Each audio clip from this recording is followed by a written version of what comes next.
Lecture audio du conte La Malle volante de Hans Christian Andersen par Valérie Alain.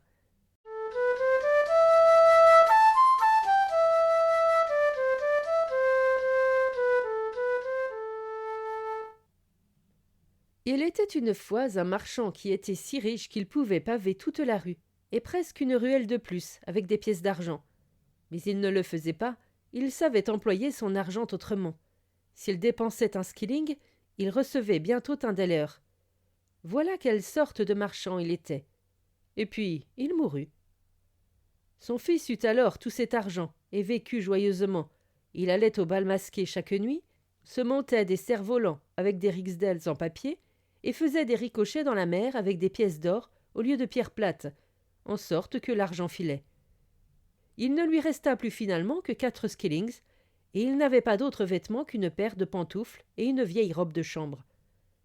Ses amis ne se soucièrent plus de lui, puisqu'ils ne pouvaient plus se promener avec lui dans la rue. Mais l'un d'entre eux, qui était bon, lui envoya une vieille malle, et dit « Fais tes paquets !» C'était très bien, mais il n'avait rien à mettre dans la malle. C'est pourquoi il s'y mit lui-même. C'était une drôle de malle. Aussitôt qu'on appuyait sur la serrure, elle pouvait voler. C'est ce qu'elle fit, pouf! Elle s'enfuit avec lui par la cheminée, bien haute au-dessus des nuages, et loin, très loin. Le fond craque, et le voilà très effrayé. Il craint qu'elle ne se brise en morceaux, car il ferait une fameuse culbute. Dieu ait pitié de nous! Et il arriva ainsi au pays des Turcs. Il cache la malle dans la forêt, sous des feuilles sèches, et va dans la ville. Ce qu'il pouvait bien se permettre, car chez les Turcs, tout le monde sort, comme lui, en pantoufles et robes de chambre. Et il rencontra une nourrice avec un bébé. « Écoute, nourrice turque, dit-il, qu'est-ce que c'est que ce grand château tout près de la ville, dont les fenêtres sont si hautes ?»« C'est là qu'habite la fille du roi, dit-elle. On lui a prédit qu'elle serait malheureuse à cause d'un fiancé.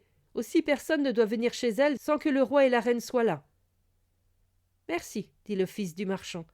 Et il s'en alla dans la forêt, se mit dans la malle, vola sur le toit et se glissa par la fenêtre chez la princesse. Elle était couchée sur le canapé et dormait. Elle était si charmante que le fils du marchand ne put se retenir de lui donner un baiser. Elle se réveilla et eut grand-peur. Mais il dit qu'il était le dieu des Turcs, qui était venu la trouver par la voie des airs, et elle fut satisfaite. Et ils s'assirent à côté l'un de l'autre, et il lui conta des histoires sur ses yeux. Ils étaient des lacs sombres délicieux, sur lesquels les pensées nageaient comme des ondines. Et il lui parla de son front, qui était une montagne de neige contenant des salles et des images superbes. Il parla de la cigogne qui apportait les gentils bébés. Oui, c'étaient de jolies histoires. Et le jeune homme demanda sa main à la princesse, qui dit oui tout de suite. « Mais il faut que vous veniez ici samedi, dit-elle. Le roi et la reine seront chez moi pour prendre le thé. Ils seront très fiers de me voir épouser le dieu des Turcs. Mais ayez soin d'avoir un comte tout à fait bien, car mes parents les aiment extrêmement. Ma mère les veut moroses et distingués, et mon père gai, en sorte qu'il y ait de quoi rire. »« Bien, je n'apporterai pas d'autre cadeau de noces qu'un conte, dit-il. Et ils se séparèrent. Mais la princesse lui donna un sabre, car il était garni de pièces d'or, et c'était surtout cela qui pouvait lui servir. Il s'envola et alla s'acheter une robe de chambre neuve, puis il s'assit dans la forêt et composa un conte, qui devait être achevé pour le samedi. Et ce n'est pas si facile que ça. Et le conte fut achevé, et on était le samedi. Le roi et la reine et toute la cour prenaient le thé chez la princesse, et attendaient. Il fut reçu très aimablement. « Eh bien, voulez-vous nous dire un conte ?» dit la reine. « Un conte qui soit profond et instructif. »« Mais où il y ait tout de même de quoi rire, » dit le roi. « Oui, je peux, dit-il. » Et il conta. Écoutons-le bien. Il était une fois un paquet d'allumettes. Elles étaient très fières à cause de leur haute origine. Leur arbre généalogique, c'est-à-dire le grand pin dont chacune était une bûchette, avait été un grand vieil arbre de la forêt. Les allumettes étaient maintenant sur la tablette entre une lampe et une vieille marmite de fer, et elles leur racontèrent leur jeunesse.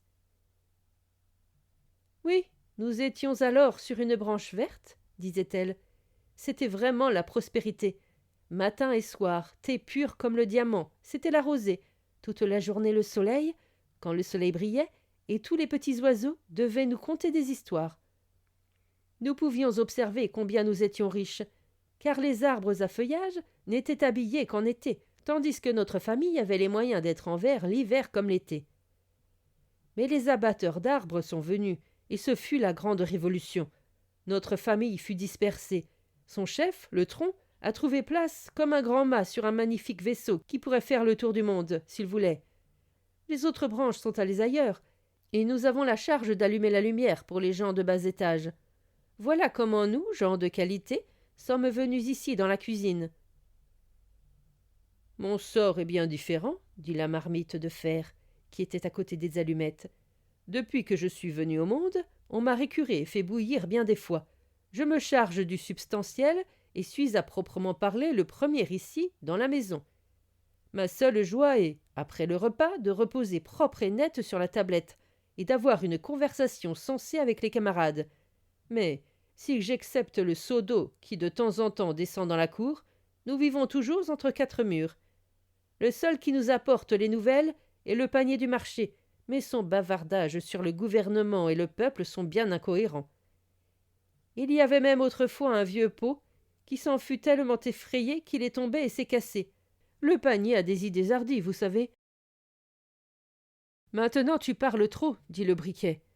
Et l'acier frottant la pierre à fusil donna des étincelles. N'allons-nous pas avoir une soirée amusante? Oui, examinons qui sont les gens de plus haut rang, dirent les allumettes. Non, je n'aime pas parler de moi, dit le pot de terre. Que ce soit une soirée de causerie. Je vais commencer. Je raconterai des faits avérés à tout le monde. On peut si parfaitement les pénétrer, et c'est si agréable. Au bord de la Baltique, sous les hêtres danois. C'est un joli commencement, dirent toutes les assiettes. Voilà sûrement une histoire qui me plaira. Oui, j'y ai passé mon enfance dans une famille paisible. Les meubles étaient cirés, les parquets lavés, on changeait les rideaux tous les 15 jours. Comme vous racontez d'une manière intéressante, dit le valet, on entend tout de suite que c'est une femme qui raconte. Il y a comme de la propreté dans le récit. Oui, on sent cela, dit le seau d'eau, et de joie il fit une petite gambade, et l'on entendit un flac sur les carreaux. Et le pot de terre continua, et la fin fut aussi bonne que le commencement. Toutes les assiettes s'entrechoquaient de joie, et le balai prit du persil dans la sablière, et en couronna le pot de terre, car il savait que cela vexerait les autres, et il se disait « Si je le couronne aujourd'hui, il me couronnera demain. » Maintenant je veux danser, dit la pincette. Et elle dansa. Bon Dieu, comme elle savait vous lancer une jambe en l'air. La vieille garniture de chaise, dans le coin, fut déchirée, rien qu'à la regarder. Est-ce que je serai couronnée, dit la pincette. Et elle le fut. C'est vulgaire, pensaient les allumettes.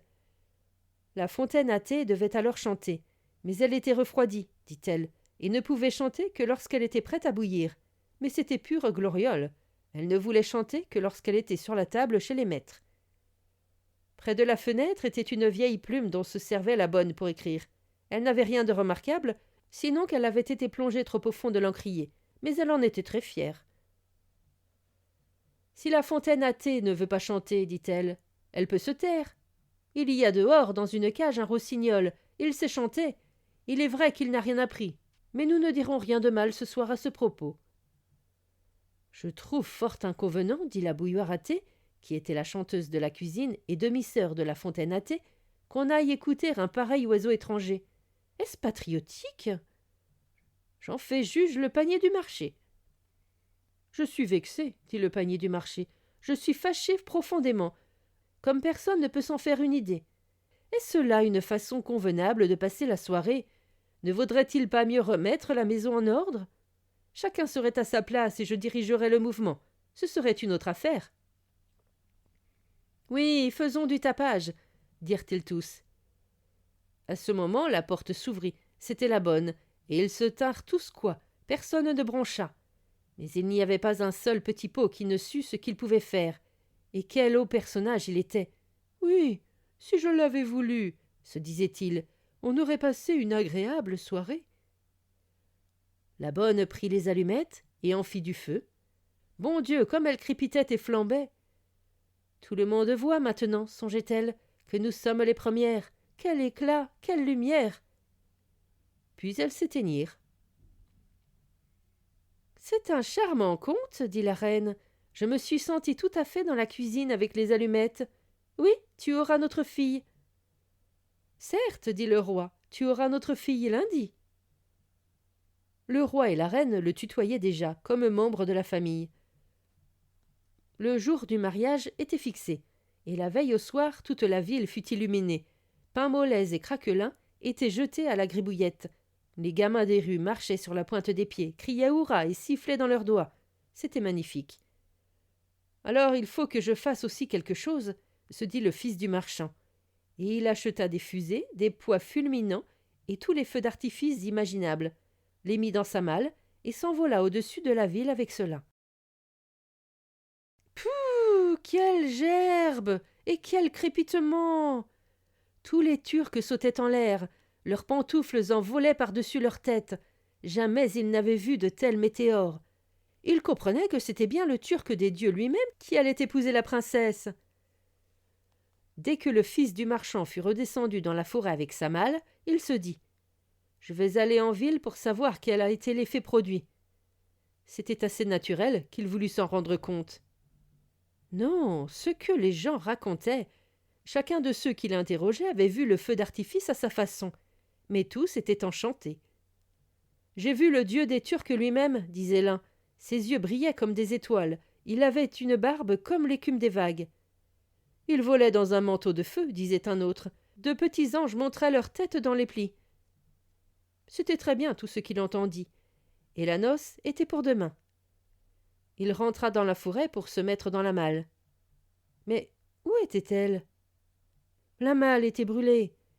Une étincelle du feu d'artifice était restée qui avait allumé l'incendie, et la malle était en cendres. Il ne pouvait plus voler, il ne pouvait plus rejoindre sa fiancée. La pauvre princesse resta toute la journée à l'attendre sur le toit.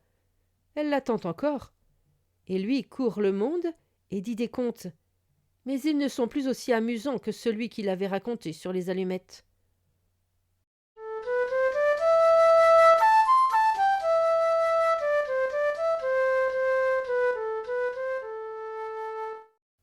Fin de la lecture du conte La malle volante. Merci de votre écoute. Je vous rends vos oreilles, cœur avec les doigts.